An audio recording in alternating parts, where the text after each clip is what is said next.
ask a question if you're watching online. I want to say welcome to everybody who's honored that the league and also the library has me to be able to continue to do these kinds of things. I like them a lot because they're very educational and I appreciate the opportunity to be involved. I want to also say that we should appreciate what these elected representatives do also. The service that they put forward, it doesn't matter what group they're representing, encourage them stepping forward and actually running for office and then doing all that you have to do for an election, and then their dedication while serving, and that includes them being here tonight, carrying out their work. They have long schedules and they've been at the session in Jefferson City today. And this is kind of the end of the week. And so think of how you felt if you're still working or when you did work Friday at 5 o'clock, you kind of wanted just to go home and say, no, let me veg for a while, but they are here to do this for an hour. This will go till 7:30 and the library now closes at 8. So at 7:30 or thereabouts, we're going to wrap this up.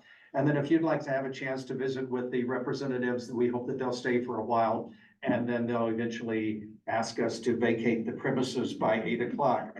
We're going to look forward to hearing from each of the Boone County state legislators. As I've said, they're all state representatives. And let me just do a real quick introduction of all of them. And I'll start at the far end. Doug Mann is a state rep for the 50th. And if I say anything that's wrong, stop me. First term. He is, as I understand it, on the Elementary and Secondary Education Committee, Emerging Issues, Rules with the Legislative Oversight, Special Committee on Government Accountability, and also on Ways and Means. And he is serving his first term. So that's Doug Mann from the 50th. Next to him is Adrian Plank from the 47th. He's also in his first term. He's on the Ag Policy Committee, Rural Community Development, Special Committee on Small Business, Workforce and Infrastructure Development, Subcommittee on Appropriations, Public Safety, Corrections, Transportation, and Revenue. I looked online at what bills that they have already said they'd like to see discussed, and Representative Plank's is longest. So he's got a real long list here. I like that a lot. David Tyson Smith is next. He started serving after a special election, I think in 2021. And then was elected to the full term 46th district. He's on the Elections Committee, Emerging Issues, the Ethics. Interesting appointment on a special group that is looking into the House Speaker right now. So get your questions ready for that. Joint Communication on Administrative Rules, Judiciary, and Rules, the Administration or Administrative Oversight, I believe is right. And then next to him is Kathy Steinhoff. She represents the 45th district. This is her first term. She's on the Budget, Pensions, Elementary and Secondary Education, and Subcommittee on Appropriations for Education. So there you go. We have asked each of the state reps to make a 5-minute presentation, whatever they feel like they want to say tonight. And again, at 5 minutes, you're not going to be gonged off. It's going to be fine. If you're in the middle of something, take time to finish your thoughts. So following the presentations, we are going to have questions. Audience members, you can write your questions on the white index cards that were on the chairs. And if you're watching again by Zoom, you can use the chat feature for your questions. And then the League of Women Voters, they have some questions that I think are very good questions tonight. And then if I can work some of mine in, I'm going to be able to do that also. So let's start with Representative Kathy Steinhoff. We welcome you. Thank you for being here, and we'll have your opening presentation. Okay, and we'll see if the microphone is working all right. Can you hear me?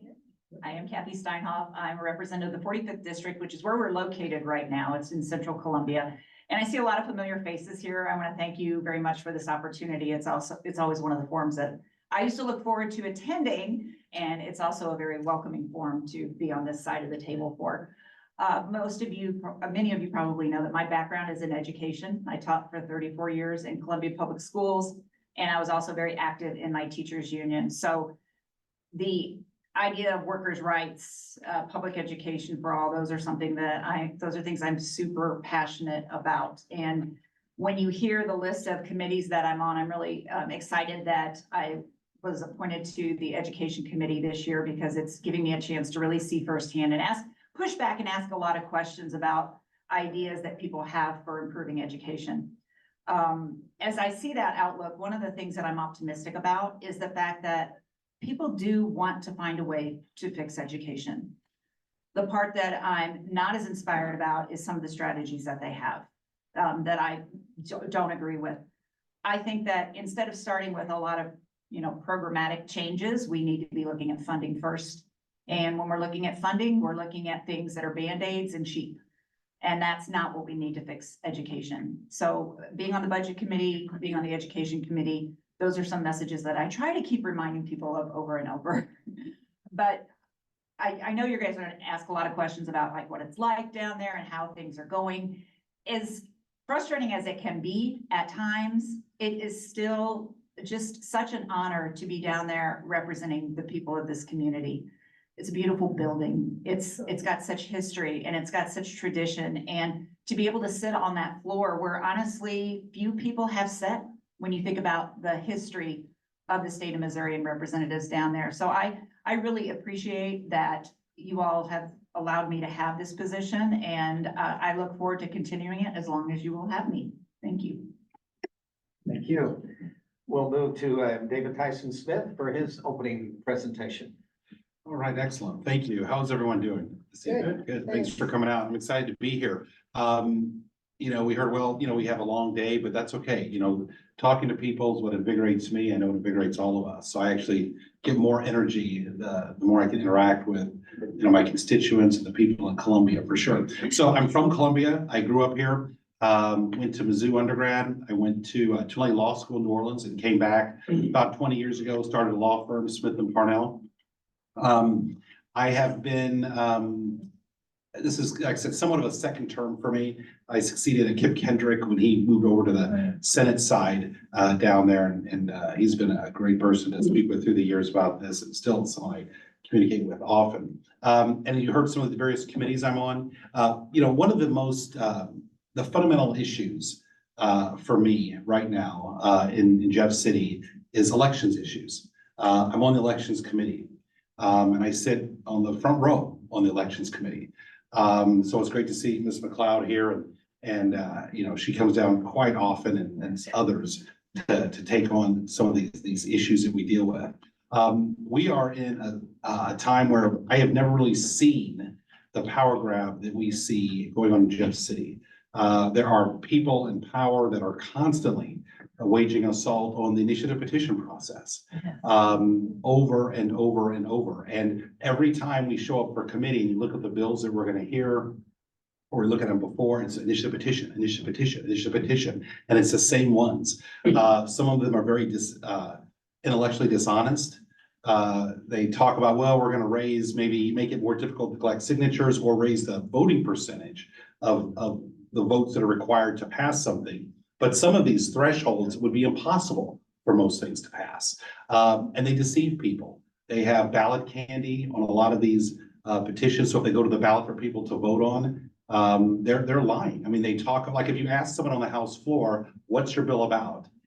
They'll tell you what it's about increasing percentages, but then on the ballot language, it will say something about sales tax, or only US citizens have a right to vote. Yeah.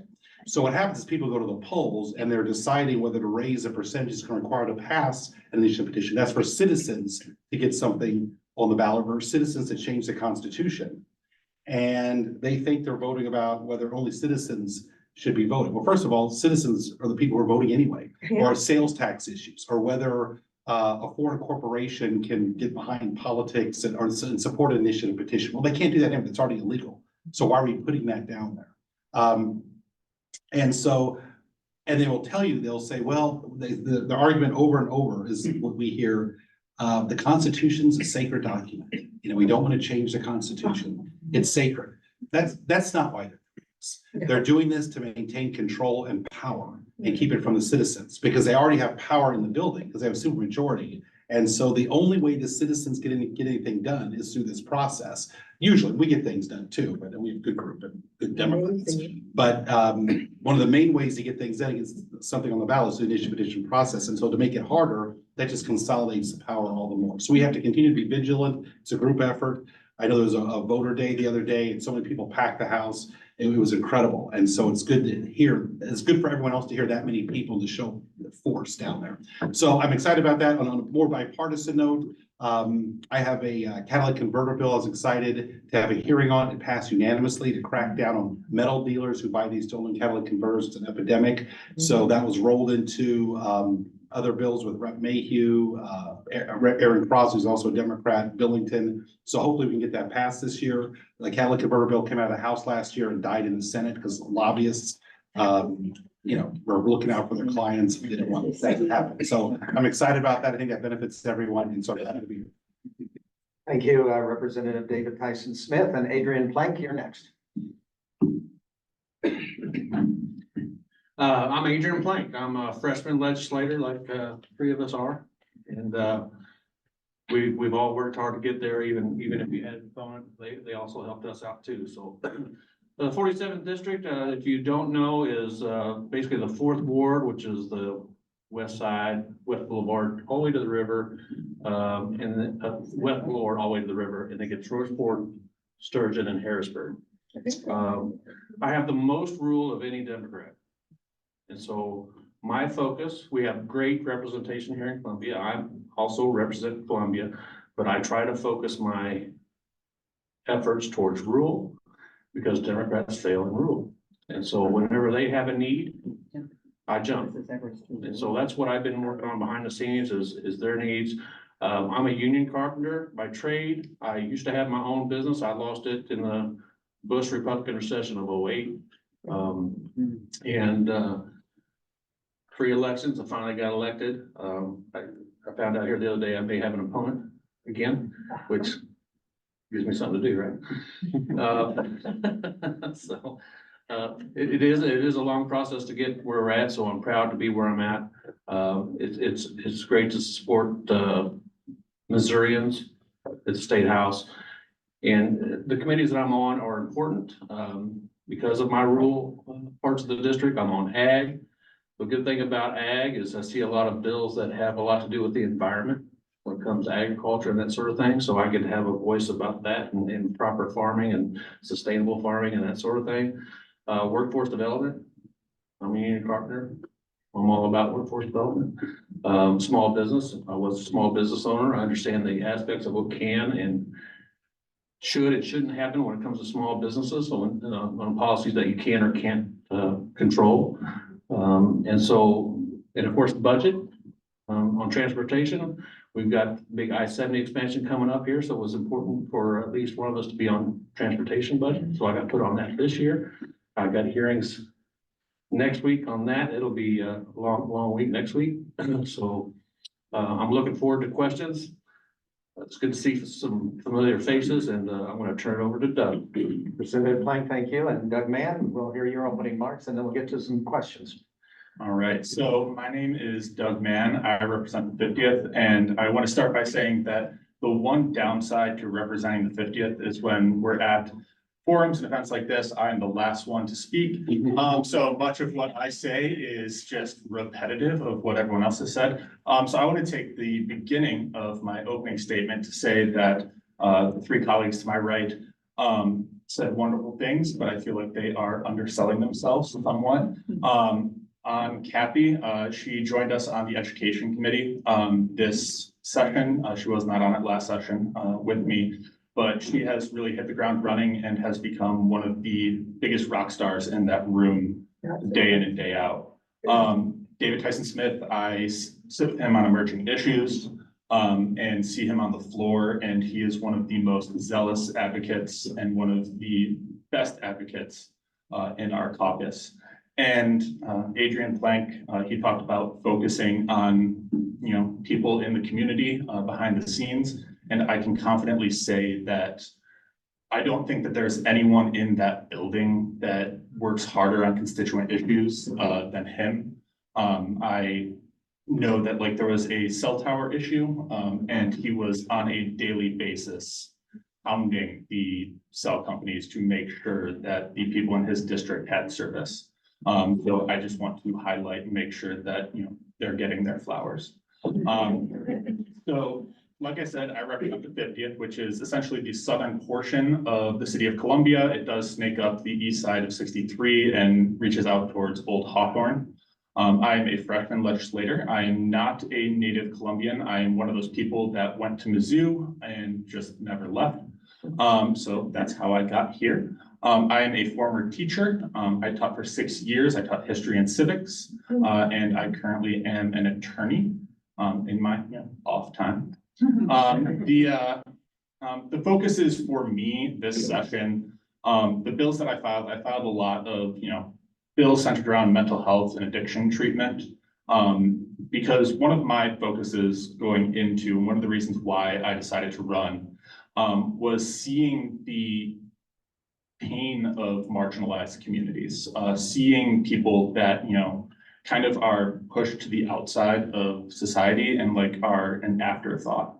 And trying to use these skills that I have gained through my 34 years of life to try to bring some respite, to try to find some fixes to those problems, and to be a voice in the House for people that, aren't necessarily represented there. We have seen a lot of, contentious things happen this session. I'm sure that, y'all keep up on the news and have seen some of the things, some of the bills that have been heard through committee. And there definitely is a lot of contention in the building. There's a lot of fervor in the building, but we still find a way to get things done. The majority of the people in that building genuinely want to see Missouri be a better place, want to see Missouri be a stronger place. Like Representative Steinhoff alluded to, though, we have differences on how we're going to get there. And I have found that, my colleagues across the aisle, that a very good number of them are willing to sit down and have those conversations. A good number of them are willing to, take democratic ideas into account to alter their bills, and sometimes take our whole ideas and file bills on issues that are important to us to help us get them across the finish line. So while we are the super minority, we do have the ability to affect policy to a great amount. There are a lot of democratic priorities that are getting across the finish line. One of the big ones that we third read today was the child care tax credit, which is huge. That is going to be, if that makes it through the Senate, I'm gonna say if, that will be a huge boon to families, to children, to businesses across the state. So we are able to get good things done. It's just about getting over people's egos. And I think that, when we put those aside, we can truly make Missouri a better place. Thank you. All right, thank you all for the opening remarks. Let's pick up on this before I give you one of the questions from the league. Give me an idea of how hard it is and how do you get your voices heard? In other words, I looked what was online of bills that you all are sponsoring, and many of them have not, I don't know the terminology, been assigned for discussion or to a committee. I'm not sure any of them have been that I saw on the list. So how do you do that? And let's start with Representative Mann. I don't want you to be the last one. We'll go from 50 down. I really appreciate that. Most MCs would not do that for me, so I really appreciate it. So you are correct. So constitutionally speaking, the speaker does have to refer all bills to a committee at some point during session. And the majority of bills will get referred last day, right? So if you go in and you look at the bills from last session, the majority of them will have a refer date. That's the last day of session because the speaker's doing his job. So a lot of us aren't going to necessarily get our bills that have our names in a hearing or across the finish line. David Tyson Smith was able to get his catalytic converter bill heard. It was one of like a bunch of catalytic converter bills that we heard in emerging issues. I have no idea how many we heard. 3? Yeah, 2 or 3. So there are like ways that we can get our bills heard, but a lot of it happens behind the scenes where like you're not seeing. It's that work that's happening in offices and hallways during committee hearings. asking the questions, talking to our colleagues, and really trying to make sure that the bills that are being passed are either the least harmful version of themselves or the most helpful version of themselves. So really, if you have the connections, if you build the relationships, you can get your voice heard. It just takes a little bit extra work. Representative Plank, whatever, I'm just gonna come down the line, whatever you want to say about what your experience has been on this. I have a hearing on one of my bills Monday. Yeah, You did not tell. well, there you go. There you have it. I'm done. No, I've got a bill it's a compost awareness week. It correlates, with the federal weekly, acknowledgement of composting and learning and, growing and that sort of thing. It's a simple bill. Just kind of push the composting issue. You know, here in Columbia, we have a commercial composting area at the dump site. And it encourages people to understand and get involved in composting. What the reasons are for doing it, as far as nutrients in your soil and your gardens. And, you know, after COVID, we had a really hard time getting fertilizers for our crops and stuff. And then the prices skyrocketed. Well, if we were kind of proactive and was really aggressive on composting in general, I don't think it'd solve the problem, but maybe it'd help mitigate some of that, and it's a better process anyway. And so that bill gets heard. And how do I get that bill heard? You make friends with the committee chairs. Don't piss them off. Sometimes it's hard to do, not to, but, and they're, you know, and all the chairs are Republicans. We're always 2 or 3 of us on a committee compared to 7 or 8 of them. And so, if you can kind of talk their talk and show them that you're kind of supporting some of their stuff, and believe it or not, we have to support their bills to some degree, right? Because we're a super minority. So we have to work with them. They don't have to work with us.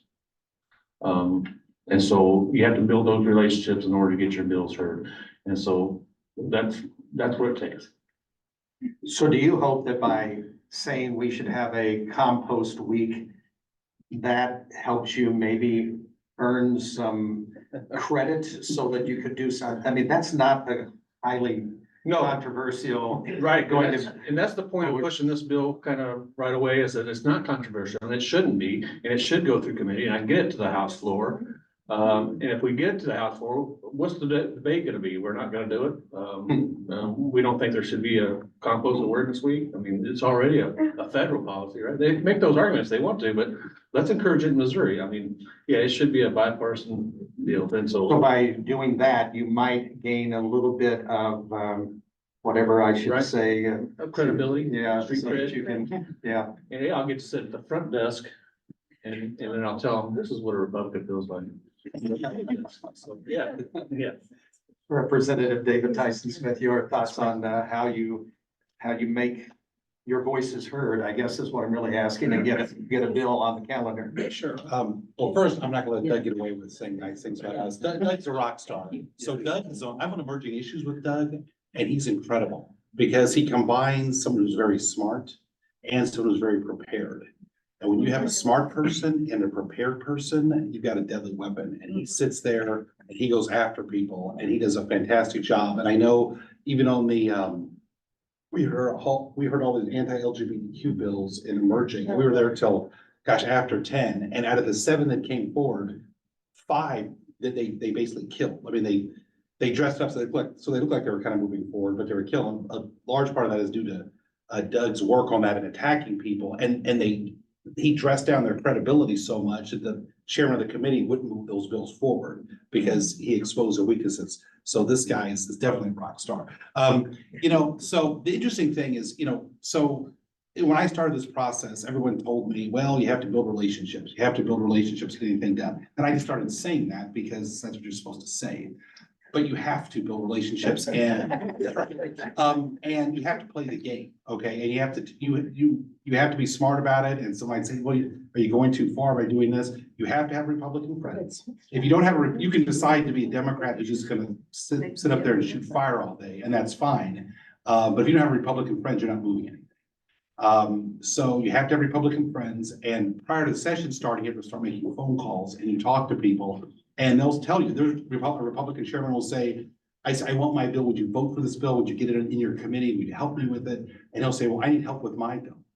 And you'll say, okay, I want you to look at mine, because they do want Democrat support. They don't want to go through with everything one side. That's going to be difficult. They do want bipartisan legislation. So before session starts, you start making phone calls. I go meet with the speaker, and it's hard to get in with the speaker.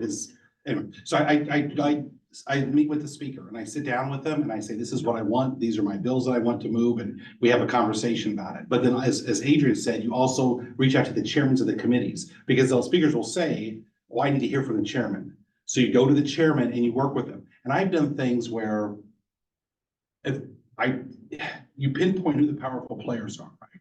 Who the powerful chairmen are in those committees. And if they have legislation that's innocuous, that is not really hurtful, some people don't like it, some Dems may not like it, but it's like, it's not gonna really hurt us as Dems, I'll vote for it. Because I'm sending a message to them that I'm on your side, and they like that. So if it's, I'm not talking about anything terrible, it'll hurt, the people or citizens. I'm talking about things that are just, and a lot of times, this is kind of strange to say, and I've heard this little trick. If you know one of their bills isn't going anywhere, you know it's gonna die, you know it's dead on arrival, vote for it. Because then they say, oh, he's on my side, and you know that bill's dead. Even if it's not even a great bill, you support it, it's gonna die, and then they will help you. And I've been on the House floor talking about an issue, and certain Republicans who they may know more about me than a subject, they don't say anything. And I'll talk to them afterwards, Dave, well, you're a good guy.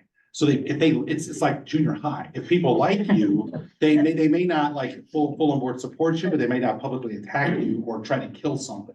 So go to lunch with Republicans, establish those. I mean, that's how it works. That's how the game, all the way through. And the interesting thing is, one thing that I learned, and I'm still learning, is how you have to walk a bill like you're walking a dog through every step of the process. Last year I had this women veterans bill. It made it to committee. I couldn't, and then it made it to the calendar. I couldn't get that thing off the floor. The floor leader was not going to get it off the floor. He didn't move any bills off of the floor for Democrats last year. So there was another Republican who was carrying a Senate bill, and I had a relationship with him. He's great, Dave Griffith. And so I went to him, and so I was able to change it to an amendment, and he agreed to let me have it on his bill. So there you have relationships. And so even with amendments, you think, well, just put it on as amendment. Democrats have to legislate by amendment. Well, guess what? You still have to have the Republican agree to have that bill on there, because if he says, no, I don't like it, it's not getting on. So you still have to have the relationship even through amendment to get something. As he passes the microphone to Representative Steinhoff, I'm gonna go to Representative Mann. You're not running for reelection, correct? Correct. So does it make it easier for you to be in those committee meetings throwing darts? Honestly, I'm not sure how to answer that. I'm not sure if it makes it, maybe like at a subconscious level, it might make it easier. But I mean, when you see people saying things that are false, like objectively false, not like subjective, everyone has their own feeling on it, like objectively, either legally or medically or scientifically incorrect things. I feel like it's my responsibility sitting in those committees to correct those things, make sure that the correct information is being stated, and also making sure that the people that are trying to move things through that could be harmful are forced to do the work and say the words. So I would probably still do it even if I was running for re-election, but it might, make it a little bit easier for me to like sleep at night probably and not worry about it. Thank you. Representative Kathy Steinhoff, how about getting your voice heard, your bills considered? I'll echo what a lot of the guys here said. Relationships, of course, is key, and I think they hit on that very well. I like that Representative Smith here talked about it being like a junior high. It really is, and there's a couple of you in here I taught junior high with, so you know exactly what we're talking about. But the other part about it that you just mentioned was about the amendments. And that's kind of where I went into this year in crafting my bills, is thinking about that they probably won't be heard in committee, but maybe there's a chance to get them as an amendment on another bill. And sometimes you're doing that, you're like flying by the seat of your pants when that's happening. So if you're in the moment, and you have the idea, trying to craft the words just right, trying to make sure that the drafting people understand what you're trying to do, it can be very stressful. So now I feel like I have these amendments in my hip pocket and they're ready to go. So I will be continuing to look for bills to try to put those amendments on. I think the other thing that people gave me advice about before going down there was you can make a lot of impact as long as you don't care about taking credit. And that can be hard, you know, like we're all proud of the accomplishments that we have. And that runs through my head a lot. So I try to think about those moments. A good example of that in terms of bills is that if I've got a great bill and I can talk to some other people like in the Senate and in the House to actually just file my bill with their name on it, even if my bill is there, and that's, I think that happened to you, not intentionally that way. I'm just saying some other people filed the same idea, right? And so then it gets heard and, you know, so you're relying on the relationships that other people have with the people in power as well. So it is like junior high. You're playing a lot of games down there and we kind of gave you little secrets behind the scenes of those games. So that's how, this is one of the questions from the league. That's how your voices get heard. So the question is, I'm going to start with Representative Adrian Plank on this one. How can citizens have a voice in decisions made by the Missouri legislators about issues important to them? Oh, my, there's a lot of ways. Pull that mic up there a little Oh, closer. sorry. Should I say, oh, my again? There's many ways. First of all, we all know about the IP process, right? So that's a way to do it. I know it's under attack now. But Initiative petitions. initiative Hard to petition. hear you. Is it close? Let me eat it further. Yeah. Yeah. But you know, and several of you come to the Capitol, but if there's issues that you're concerned about or policies that you're concerned about, we have committee hearings, public committee hearings. And the way to kill a bill is through committee. And so if we can get you all to come to committee on the issues that you're concerned about, and you can talk professionally about, then we want to hear from you. We can hear from lobbyists when we do all day long, every day. They're saying lobbyists, which they're not all bad, right? But I really want to hear from individuals when we're in committee, experts. I don't want to hear your opinions. I want to hear your expert voices at the Capitol. And I tell people, if you want to get involved, I will facilitate that the best I can. Come use my office. My door is always open. If you're in Columbia or in this district, I mean, I got people that come to my office, because I got a little kitchenette area, you can close the door for Zoom meetings. So people come in for Zoom meetings, or if they want to eat lunch, they get away from the scenes, you know, the hearing that was till 10, 11 o'clock. Some of those people stay there that long or longer. And so if they can get away from the ruckus and buckets and gather their thoughts again and get back out there and get back at it, then, you know, I'm going to facilitate that the best I can. So.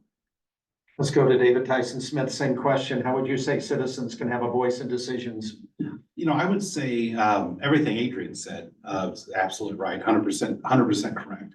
Also, just stay on your legislator about an issue. I had somebody that he kept contacting me, and he needed home workers to help him at his house, but they weren't getting paid enough to do the work. So only had help about half the time. And he kept calling me. And that story bothered me, but I felt like, what can I do about it? And that disturbed me. And so I was on the House floor and he showed up. And so I come out there, he's in a wheelchair, and it's a story. I only have help half the time, and we can't, you know, we need to increase the amount these people are paid, these in-home health workers.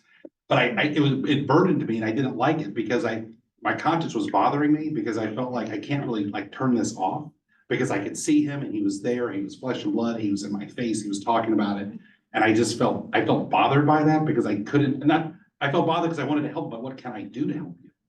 And the interesting thing is I was on the House floor and I was waiting. I think, well, maybe I'll come up and speak about an amendment if something comes up. And I think I was up talking to Doug. I was down talking to Doug and I'm sitting there and I hear Kathy on the mic. And I look back and that issue had come up and she was addressing that issue and speaking to that issue. I thought, oh, that now's the time. Like she mentioned, sometimes it's a split second. We can be in session forever. And you don't know when an issue is going to come. You can run out to the back, you can make a comment to someone, and all of a sudden it's on the floor. And I heard Kathy talking about it. I looked back and I thought, they're dealing with that issue right now. So I was able to, after she spoke, I went about the same issue, raising the amount of pay for people. I was able to get to the mic and I could tell that guy's story. And I told the people, I said, you know, we're here because there's so many people of, you know, I'm a person of faith. There's a lot of people who claim to be people of faith on the other side of the aisle. And I said, we're here to help the vulnerable, right? That's what it's all about. I was able to talk about that guy's story, at least how he reached out to me. So show up and tell your story until, you know, people can't ignore it. Representative Steinhoff, same question about citizens getting their voices heard and decisions made by the legislators. So I make a list because I will forget if I don't write it down. I put down hearings, which is what you said. In addition to attending in person, you can always put your testimony online. So that is something you can access from home, at least for the House. And then also emails, calls, visits. So don't ever hesitate to email any of us. That's probably the easiest thing for you, or call or visit as well. But it isn't just us. Like if there's an issue that's important to you and you look at what committee it's in, then email the chair of that committee, email everybody on the committee. It's a very common practice. So it doesn't surprise us at all.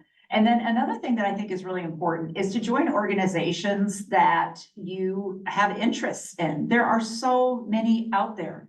So, you know, like if voting is important to you, League of Women Voters is an important one to join. Sierra Club is great for climate.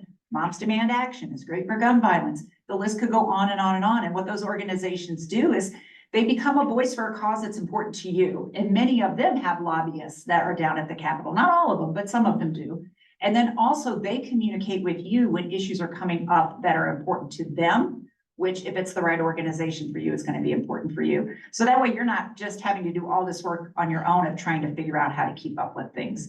We also, everybody, I believe, at the Capitol has a constituency email where they send out a Capitol report. So you can sign up for those. It doesn't have to be your legislator. I think you could sign up for all of our Capitol reports where we send out information that also helps you keep up. Representative Mann, you on this question? So I'll start by echoing everything that everyone said. One thing that I will add about joining organizations is that a lot of organizations, did you talk about lobby days?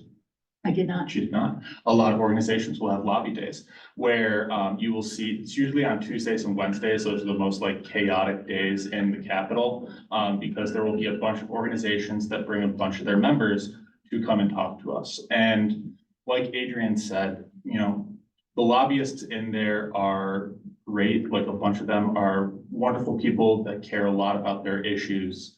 But they're a lot of the times bringing stats and figures, right? They're bringing numbers.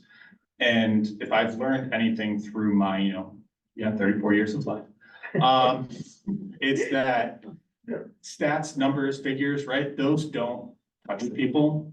Those are less likely to move people than stories, right? Telling your stories. If there's an issue that you are personally affected by, tell your story. If there's an issue that you know someone that's personally affected by, tell the story, because those are what are going to move the needle for people. I would echo that, if you can't make it down for whatever reason for a public hearing, that submitting written testimony is a great way to get your voice heard. I know if there is something controversial coming up, I will go through and read through the written testimony. Sometimes it's like 900 pages long, which, eats up a lot of time. But, making sure that I'm hearing and reading what people think. And then, hounding the legislators. The one story that I will tell that really sticks out in my mind and will probably stick with me for the rest of my life deals with landfills. There was a proposed project outside of Kansas City to build a new landfill, and the citizens that would be affected by that did not want that. So every day I would walk in open my email and there would be like at least 30 new emails from people saying, do not allow this landfill to happen. And they were, like I said, they were personal stories, telling me about like their house and their property and like what they like to do at their house and how it would like affect them if this landfill was put in place. And And that was in Kansas City, yeah, so that's. and that, you know, that I truly believe that moved people. The fact that people were hounded every single day with stories really moved people and got those citizens what they wanted.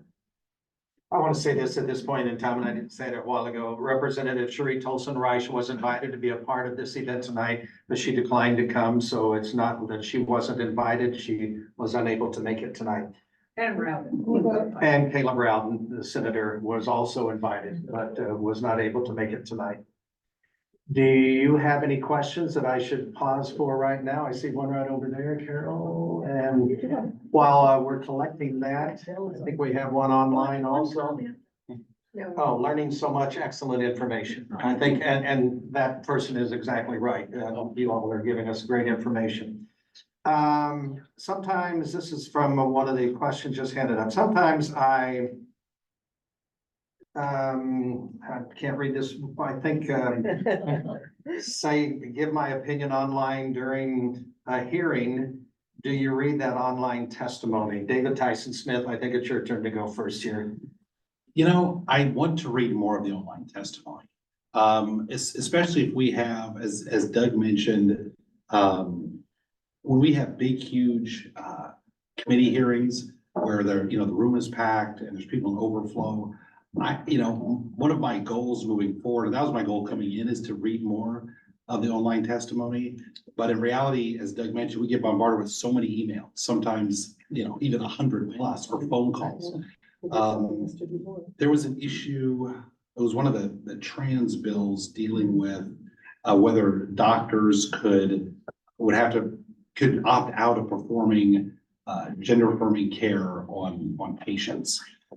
My LA made just a tally of how many people were calling, and it was like, I think over 100. And she said pro, con. So honestly, my goal would be that's coming in, it's like, I want to do more of that. But sometimes when we have so many committees and there's so many hot button issues, just like even returning the calls or getting through the emails alone could take you all day. Yeah. Even on the weekends, just getting through your emails, you could be there for 8 hours going through.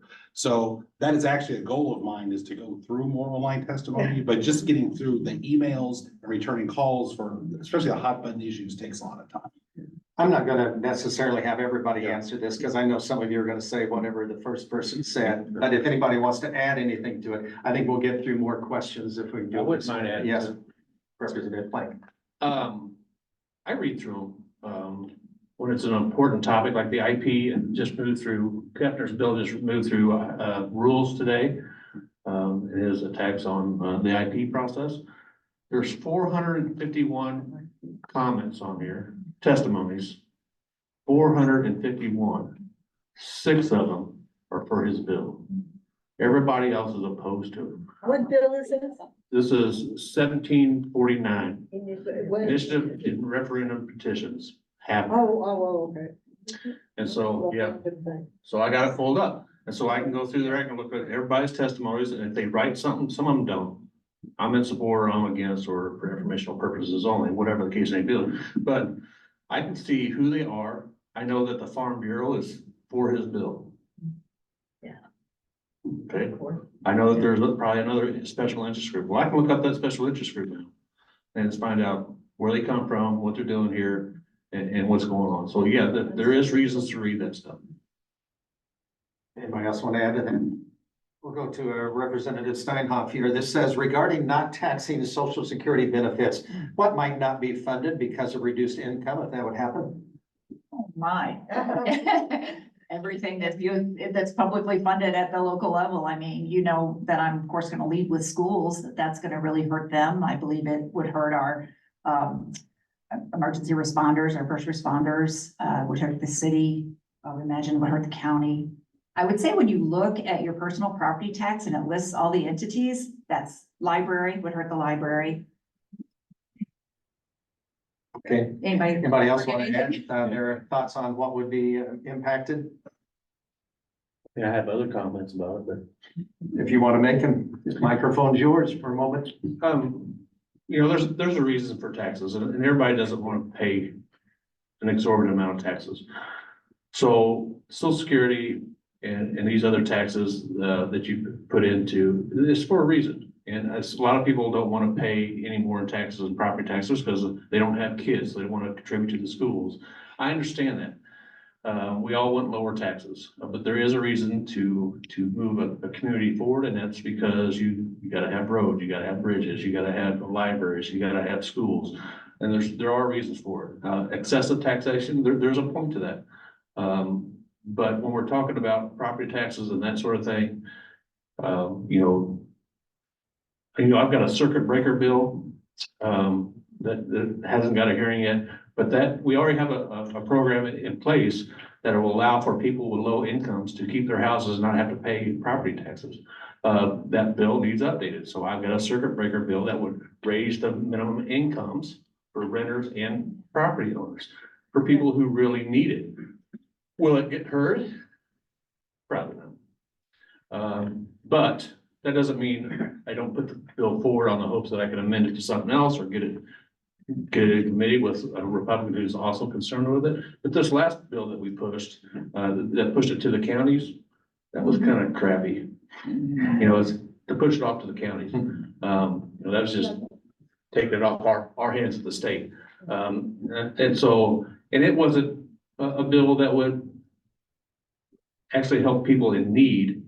Some people don't pay into Social Security. Teachers aren't able to claim Social Security, railroad workers and that sort of thing. So, there's winners and losers there. And when it comes to taxation, there's supposed to be equal taxation. This question is related to that. I'm going to take a stab at answering this. You can tell me whether I answered it right or not. What was the intentions behind the bill passed last year that freezes property taxes at age 62? I would say to get the older person's vote. I mean, that's the purpose, right? I mean, Something So, that I'm I saying guess- is cynic, but- yeah, I guess the question is, are you asking for the actual purpose or the stated purpose? I suppose. Say actual or- So or stated because purpose. let's be completely honest, sometimes people will say this is the stated purpose of my bill, and there's another reason why they want to do it. But people are smart and don't say quiet parts out loud. So the stated purpose was, people over the age of 62, a lot are on fixed incomes, and we don't want to be, harming people that are on fixed incomes. But Representative Plank said, there's a variety of wealth and individuals over the age of 62, and there are definitely individuals that do need that help. There are definitely individuals that, are potentially going to lose their homes because they can't afford the property taxes. But there are also individuals that are very comfortable and can very much afford to pay those property taxes. And when we are putting these bills forward, I think that there is a thought that we can just lower taxes for everyone and then everything will be great and wonderful. But different people have different, amounts to contribute. And I think that it's important that when we are, putting tax policy forward, that we're making sure that we are trying to lift up those people that are on the bottom and try to benefit those people. So. I want to ask a question about education system. The question from the league is, what are elected officials doing to create an effective public education system in Missouri? And I would add to that, what are the threats of creating an ineffective public education system in Missouri? I mean, because I think that there are some things that are being discussed that would harm public education. So I guess I'll start here with the teacher who taught for a really long time, Kathy Steinhoff. Well, some of the good things that are happening is we are fully, I'm gonna put that in quotes, fully funding the foundation formula. And we've done that for the past several years, which is very good for districts. We're also fully funding transportation. Again, I will say fully, because that's at 75% levels, but it is what they consider fully funding. That really takes a lot of pressure off of our districts. We know that teachers are ranked last in the nation as far as beginning pay goes. And so the hope is that local school districts will be able to increase their pay now that they don't have as many pressures by not having transportation funded in the past, and feeling pretty secure that the foundation formula will be fully funded. The other thing with that is the student adequacy target is going up this year for the first time in 5 years. That will make a big impact on all of our schools in the foundation formula. So not only are they fully funding it, it will go up pretty substantially this year and next year as well. And from everything I've heard, there's a desire to really fully commit to that. But they're also continuing to explore charter schools, vouchers, and open enrollment. And I believe, I think there's others in the room that share my belief, that all of these things are just diverting that precious resource of money away from our public schools. And they're diverting it into a system that doesn't have to play by the same rules that public schools play by, and don't have the same foundation that our public school, they don't have the same purpose that our public schools have. So I know maybe others might want to chime in on this, so I don't want to, I mean, we could talk for a long time about that, but that at least starts to lay the foundation to, there are some good things that are happening, but it is frustrating that it feels as though they're hurting the schools at the same time they think they're helping the schools. David Tyson Smith, sir. No, I mean, Rep. Steinhoff basically covered all the bases there. Foundation formula, there's more.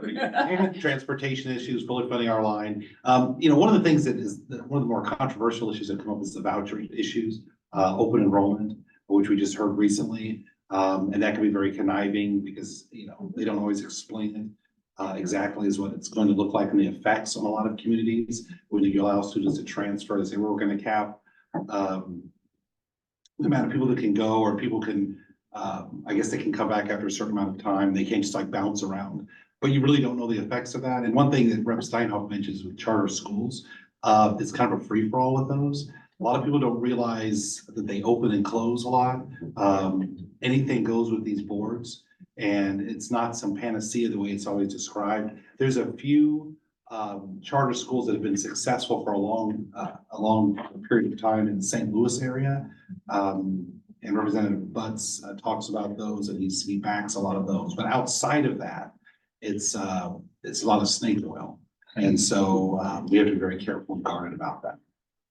Representative Plank, you want to add anything? Well, yeah. Never been a- Save something. I got an opportunity, I get a little weekly testimony, we'll call it, Quicks and Crest out of Mobley, and we talked about open enrollment. I've met with a principal group at north western Missouri. We had breakfast in Macon. Their first concerns is, what's your stance on open enrollment? Well, there's not a school district that I know of in the state of Missouri that's for open enrollment or vouchers or anything. They know that can hurt them. And so whenever Republicans are pushing these types of policies, it's because it's not just they're not listening. They don't care. They have their own ideology. The charter school system, they're calling that a public system. And they have to call it public in order to take your tax dollars to put towards it. And so that diverts more funds out of the public school system. And they're already struggling. And the school districts that are going to suffer the most are the ones that don't have as many students. And you're talking about rural. And if you want to know who's destroying rural Missouri, it's Republicans. And that may be my opinion, but it's pretty accurate. It's the same with farmers. I mean, they really went to corporate ag instead of actually creating new farmers. And so I've talked to a lot of principals. And so I was in Harrisburg yesterday because Parsons was at one of my schools. I say my district. And they had the same questions. They were talking about the open enrollment. Well, the policy that we just went through is a voluntary program. There's not a school district in the state that's gonna sign up for it. It was a waste of our time. What did they help? Let me you just do? ask then, because, and I know there've been national books written on this and articles and others. Why do people vote for things? The rural population of Missouri will vote for those who you just described are destroying them. So why, what could be done to change that? And I don't know what, I mean, we don't vote for our best interest is what I'm saying. I mean, do you have like 4 or 5 hours Yeah, to, you know, sure. break down the The library. sociology and the psychology of that?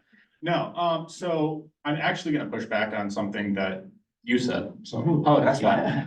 But the idea of like not voting for your best interests, right? I think that that's a little bit of a misnomer, right? Because like, we don't know what those people's interests are, like what they prioritize and stuff like that. And I think that, you know, what they prioritize are the things that those Republicans are doing. And the other things kind of they can like live with or deal with, or they have been, you know, they firmly believe that these things are going to help them. You know, we live in an era of social media, 24-hour news, et cetera, right? So like we are all bombarded with information and opinions that look like information. So, you know, people might be, you know, what I would think as being misled. So, you know, what Adrian does is really important, going out into rural Missouri. Again, to say nice things about my colleagues. Adrian is not just going out in rural Missouri in his district. I know that he goes out across the state to speak to people. Really putting in the work to try to make those inroads. Because like I said before, it's about stories, it's about personal connections.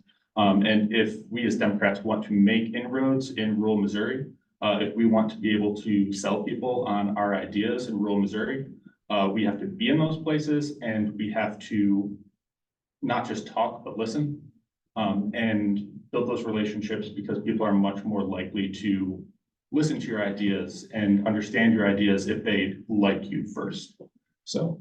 Can you have one more time on it? Yes, and as you take the microphone, I'm gonna ask you to define open enrollment, just for those who want to hear your Yeah. definition. Great. I just wanted to add on the end to your point.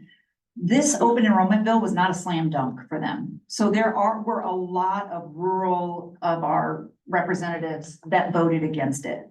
And I know that they were even concerned about whether they would really be able to pass it because of that. Many of our rural representatives understand that this could really, really hurt their schools. It could end up eventually closing some schools and consolidating some schools. And when you think about small towns, that really, really hurts a community.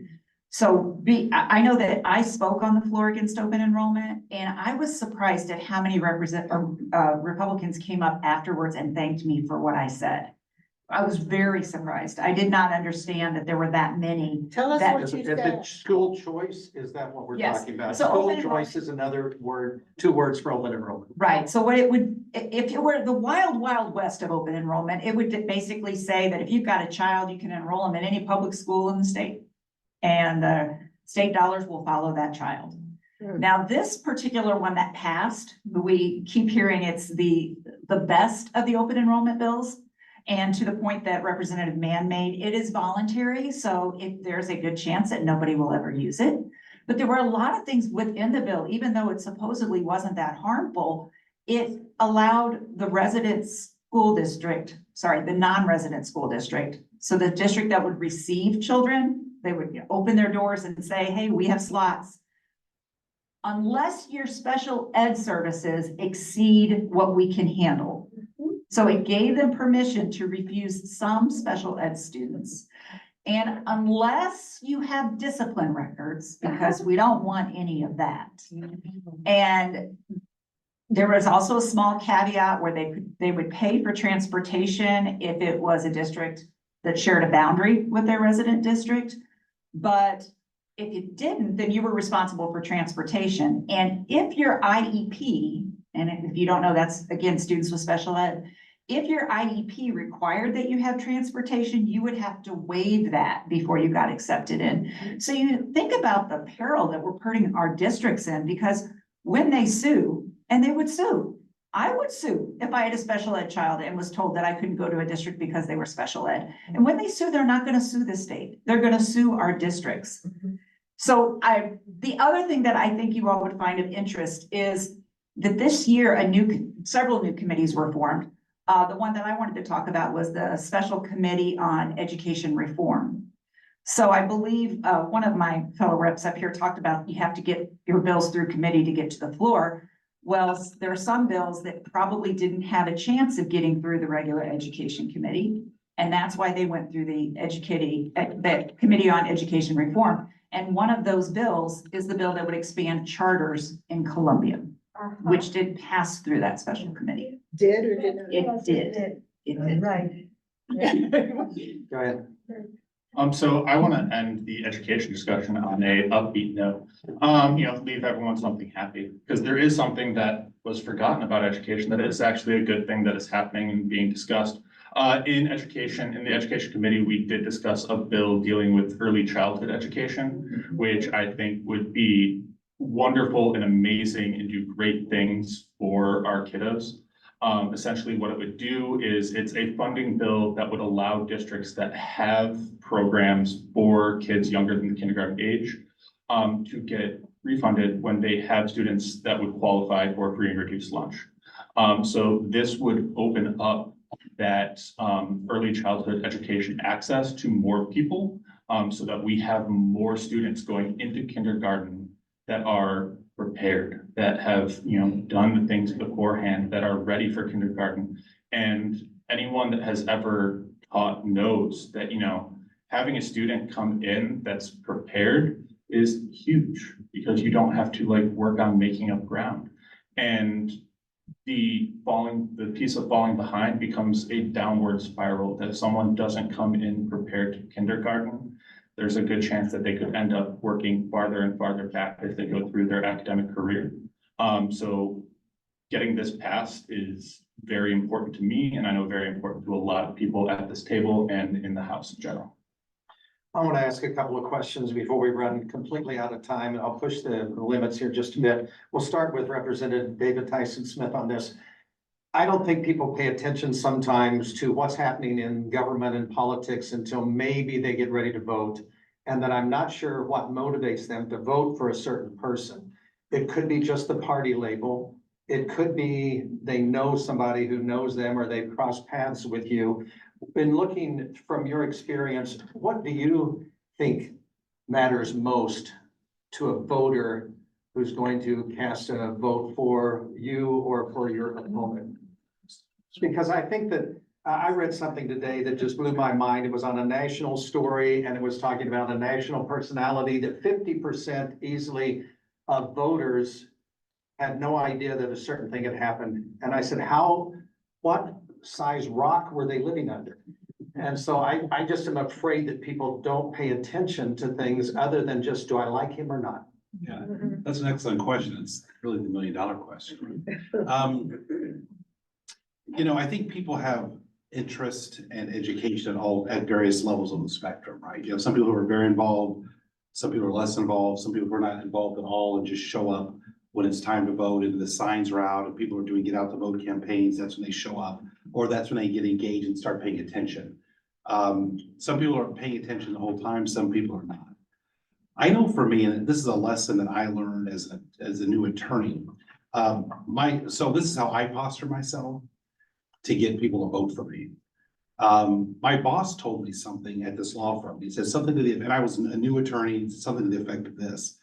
I was concerned about how to get clients, because as an attorney, you win cases, you lose cases, you settle cases too, but you can't guarantee a win. It's not like building a fence where, you're gonna get it right or you come back and do it again, like I'm sure Plank would do. He would get it right the first time. He would get it right the first time. But as an attorney, you may lose. So I think, how do you keep people coming back? And he said to me, David, what people are looking for is they're wanting someone to fight for them. At the end of the day, people just want someone to fight for them. And you're gonna win some and you're gonna lose some, but they want someone that's out there fighting. And so that's the approach I took as an attorney, and that's the approach I take down in Jefferson City. People want someone to fight for them. When a bill comes up on the floor, people want you to get up and go after the person that's trying to pass this garbage down everyone's throat. People want someone that's gonna stand up and say the right thing, and they want people to call people out on things. And you know what? You win some, right? It's not always you're taking a bath or a beating with these issues, but that's what people want. So for me, I can't speak to, why this person's voting for that person, this person's voting for this person. I try to be the person that people can look at me and say, you know what? He's gonna fight for me, and he's gonna fight for my issues.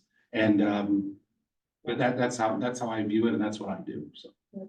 I'm gonna let everybody answer this however you want to, and be as kind of as concise as you can be. I got one more I want to ask after this. But what's yours, Representative White?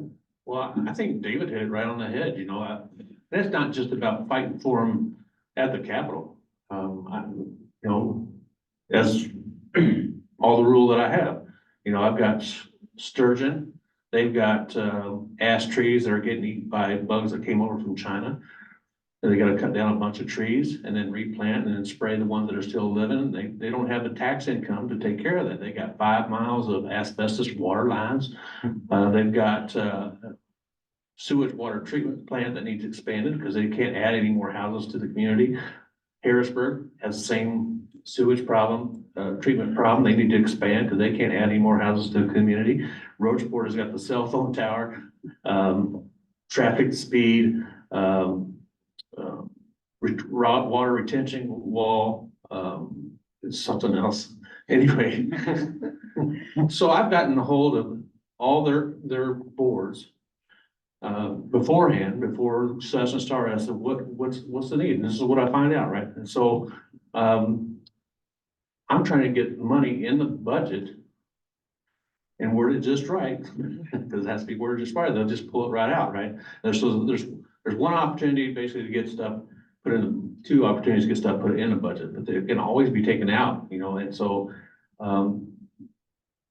they call me freely now, which they were hesitant before, because they know that I'm going to bat for them, because every time I make progress, I say, this is what I've done, and we're hoping for this result. And so those rural communities, which I need to succeed in to get rural back, so we can be an example, and that's why they're gonna vote for me. It won't matter what party, because when I go and visit with them, I say, I don't care if you're Republican.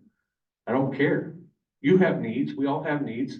We're all looking to better our communities. Let's work together and get it done. Representative Mann, your answer to the question about what appeals to people? So I'll try to keep it short. The former civics teacher in me wants to go through like straight ticket voter and why people are straight ticket voters or split ticket voter, all that. So I want to begin by just agreeing with everything that was said before. I also want to say that, point out that for a lot of people, not paying attention to politics isn't like an issue of like laziness or not caring. It's an issue of bandwidth, right? Like if you are working 2 or 3 jobs and like trying to like keep your family together and all of that, like you might not have time to, read the news super thoroughly or pay super close attention to things. And that's why we need to be going out to people, right? When I was campaigning, one of the things that I heard over and over and over again that has really stuck with me was people that I would talk to that would say, this is the first time a politician has ever come to my door. This is the first time I have ever talked to a politician. And that really, I could tell that went a long way for them. Because like they said, like people aren't necessarily looking for just a bucket of policies, right? Like if people wanted to just vote for a bucket of policies, that would make our lives a lot different. But they want to vote for someone that they feel cares about them, cares about their family, cares about their community, and is willing to put in the work and fight for them. And it's really hard to make that case to people if you're not with them, if you're not around them, if you're not talking to them. And that's why it's important for us to go out, meet the people, talk with the people, listen to the people, and through that, gain the trust of the people. And then once we've gained their trust, I feel confident that we'll have gained their vote. Representative Steinhoff, a final thought on this particular I'm question. just gonna say the same thing with different words, so you could go to the next question if you want. These guys gave great answers. Yeah, I thought their answers were good also. And let's go to the, what I would like to get a short answer from each of you, and we'll start with Representative Plank. If a young person expressed an interest in running for state legislator to you, what would you tell that person? Suppose that depends on how young they are. Well, I mean, I understand that Doug Mann is gonna say he's 34. He's a young guy in the. If somebody wanted to run for office at 30 years old. I'd Or say 21 or whatever, 25. yeah, whatever the age may be, I'd say do it. I mean, it's, you know, I'm a firm believer in, jumping in and doing things. Regardless of what your knowledge may be of it, because that's how you learn. And so I ran election 3 times. And I know how to do it better than most anymore. So, I know that people don't like to knock doors, but I can tell you, once you get used to it, you enjoy it. And so, I tell a young person, if you want to run for office, jump in, I'll help you the best I can. And I do that all the time. I mean, I've been a part of a lot of campaigns, from Renee Hoganson to, I mean, a ton of campaigns and helped out the best people. And so I encourage anybody, you know, go ahead and do some research, but I'm not going to discourage you from running for office. Representative Doug Mann, what's your thought on that question? So first of all, I would tell them that there is no perfect resume for someone that runs for office, right? We need people in there from all different walks of life. I say this as someone that is an attorney. And I always remember there was a story that President Biden told about like why he ended up going to law school is because he looked in a book of all the senators and saw that it was lawyer, lawyer, lawyer, lawyer, lawyer. And was like, well, if I want to get to the Senate, I should be a lawyer. And, you know, but you don't need that, right? Having wide perspectives is great. It helps build the strength of our, you know, legislature, of our government. You know, a very like technical answer, I would say get very used to being on the phone with strangers. Because calling and asking for money is going to be a large portion of your time. And then also get out there and get involved in your community, right? You know, join an organization, volunteer, you know, so then it gets back to that thing about people knowing you, people understanding what you stand for, and people trusting you. And, you know, when you do that, jump in, don't be scared. Because, you know, you might lose the first time, you might win the first time, but if you lose the first time, dust yourself off, get back up, get back out there. Representative Steinhoff, same question? I was jotting down some things that I thought were good as a legislator. I would say experience really does help. What I know about education now would be really hard for somebody who just walked into this and didn't know. But there's also other fields that I know nothing about in this role. I think that caring about doing this is really important. So if somebody's wanting to run because they just want the power, they're gonna run into a little bit of trouble. So if it's something they care about, working hard, I see people down at that Capitol working hard every day, and then I see others that are absolutely not. And they're not being successful. And then the other thing I put on here is a skill set. Some people just have a natural skill set for this. Some people have honed it over the years. I feel like I have, you know, I've acquired mine after doing a lot of things before this. So when I think about a young person, there's still a lot there that they could have to build on and still be successful, but really caring about doing it and then being willing to work hard, I think outweigh the others. So yes. David Tyson Smith, final word. So one, you want, I would say, read. You want to read as much as possible, read the newspapers, make sure you're educated. Also, as Rep. Steinhoff said, you need to have to develop a work ethic. Okay, you have to be diligent. But people have to see you in the position you want. So whatever position you want, whether that's the workforce or in politics, they have to see you in that position before you're there. So you need to position yourself and posture yourself in that role and in that position before you get there. So when there's an opening, they will come to you. If there's an opening and you have to beg everyone for that opening, then you haven't positioned yourself appropriately. If there's an opening, people will then come to you and say, hey, I want you to do this. Whatever office you want, people have to see you in that office. And so position yourself that way, get involved. I used to show up at, when I used to show up at community meetings like 15, 20 years ago. I didn't even know what the issue was. I would show up, I'd see cars at some type of community event, go in, sit there, listen to what the issues were, and then go up and get in front of the microphone and start talking about the issue. So people would see me as a leader and someone who cared about the issues. So prepare in advance. I gotta tell you, I think it's been terrific. You all been great. Yes. I hope people spread the news. This is recorded. I think it'll be available, so check the League of Women Voters. Coming up, not this election. You all are Except for this. all are running for reelection except Doug Mann, but I think that's a shame. I mean, all are powerful voices up here, and I think we have just had a great lesson. Can I just make sure people know about another thing? Sure. We are taking turns and Caleb, I'm sorry, Senator Rao is also a part of this. We're gonna be here at the library on Saturday mornings from 9:30 to 10:30. There's a little flyer out there that you can look at. I'm here this Saturday. So as things happen in session, if you want to ask questions to one of us being here about what's going on or just give us your thoughts on things, I hope you'll join us. So there's a different representative or senator every Saturday morning, you say, from what, 9:30 to 10:30? 9:30 to 10:30. There's a couple Saturdays we've missed that are around our spring break and holidays, but there's a schedule out there that you can pick up. That's terrific. Yes. Our candidate forum on the 21st. Candidate forum on March 21st will be for the race for city council in Ward 2, and then also the recall from Ward 1. That councilman will be here, plus the person who led the recall petition, and then also the candidates for school board for the Columbia Public School District. So that'll be here in this room on the 21st of March.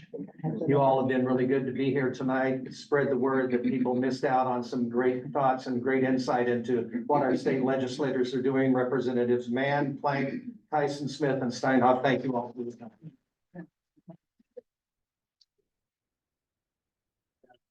Yeah. You guys are amazing.